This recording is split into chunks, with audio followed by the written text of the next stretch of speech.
एक और बड़ी खबर देहरादून से है, जहां पर चार धाम यात्रा का पंजीयन जारी। चार धाम यात्रा को लेकर यात्रियों में उत्साह। 2 दिन में 4 लाख के पार हो गया है पंजीकरण का आंकड़ा। केदारनाथ बद्रीनाथ के ऑनलाइन पंजीकरण बीते 20 मार्च से हो रहे हैं ऑनलाइन पंजीकरण। 30 अप्रैल से चार धाम यात्रा हो रही है शुरू। उसके पहले जो है अब रजिस्ट्रेशन की जो है प्रक्रिया शुरू हो गई है और 2 दिनों में जो आंकड़ा है काफी ज्यादा पार कर गया। 4 लाख के पंजीकरण जो है हो चुके हैं, 4 लाख से ज्यादा के पंजीकरण हो चुके हैं। और इसी खबर पर ज्यादा जानकारी के साथ उत्तराखंड के bureau head Sonu Singh phone line पर बने हुए हैं। सोनू, यूं तो बात की जाए 30 अप्रैल से चार धाम यात्रा की शुरुआत हो रही है और रजिस्ट्रेशन की जो प्रक्रिया है वो शुरू हो गई थी और कहा जा रहा है कि 2 दिन में 4 लाख का आंकड़ा जो है पार कर चुका है। तो क्या माने, श्रद्धालुओं में जबरदस्त उत्साह है चार धाम यात्रा को लेकर? बिल्कुल आप सही कह रहे हैं कपिल। ऐसा ही फिलहाल देखा जा रहा है क्योंकि अभी यात्रा की विधिवत रूप से शुरुआत होना भी बाकी है और 30 अप्रैल से उत्तराखंड की चार धाम यात्रा शुरू हो रही है क्योंकि अभी 2 ही दिन का समय हुआ है ऑनलाइन पंजीकरण की व्यवस्था को ओपन किए हुए। और ऐसे में 2 दिनों में इतनी बड़ी संख्या में श्रद्धालुओं का पंजीकरण कराना इस साफ साफ बयां कर रहा है कि कहीं ना कहीं जो श्रद्धालु हैं उनमें जबरदस्त उत्साह है।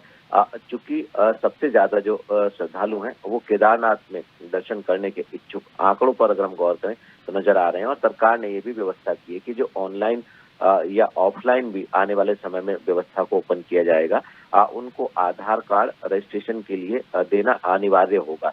तो ऐसे में अब आप समझ सकते हैं कि जिस तरह से 2 दिनों के समय में यात्रियों ने ऑनलाइन पंजीकरण कराया है तो किस तरह का उत्साह जो है वो यात्रियों में।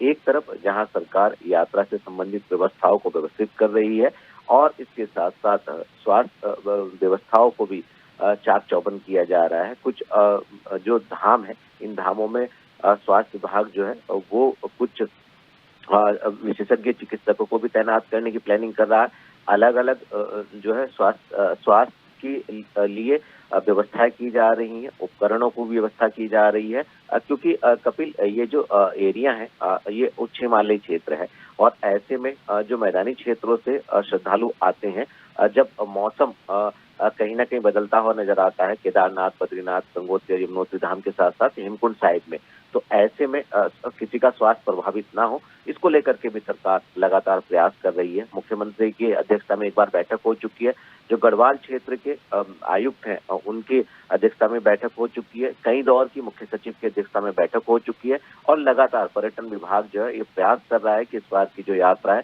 वो सुरक्षित और सुगम यात्रा हो, इसके प्रयास किए जा रहे हैं। अब जब पंजीकरण की प्रक्रिया शुरू कर दी गई है, आने वाले समय में ऑफलाइन की पंजीकरण की व्यवस्था भी हो और जो धारण क्षमता इन चारों धामों की श्रद्धालुओं की है उसके अनुसार टोकन व्यवस्था भी की जाएगी। तो कहीं ना कहीं सरल, सुगम और सुरक्षित यात्रा बनाने पर सरकार का फोकस शुरू हो गया है। चलिए सोनू, आप हमारे साथ बन रहिएगा, आगे आपसे और भी जानकारी लेंगे। तो एक खबर जो है चार धाम यात्रा से जुड़ी हुई बड़ी खबर है, जहां पर रजिस्ट्रेशन जो है 20 मार्च से शुरू हो गए हैं और आज बात की जाए तो आज 22 मार्च यानी कि दूसरा दिन है और 2 दिन के आंकड़े में जो है 2 लाख का आंकड़ा पार कर चुका है। तो आप देख सकते हैं उत्तराखंड की चार धाम यात्रा का जो है श्रद्धालु बेसब्री से इंतजार करते हैं।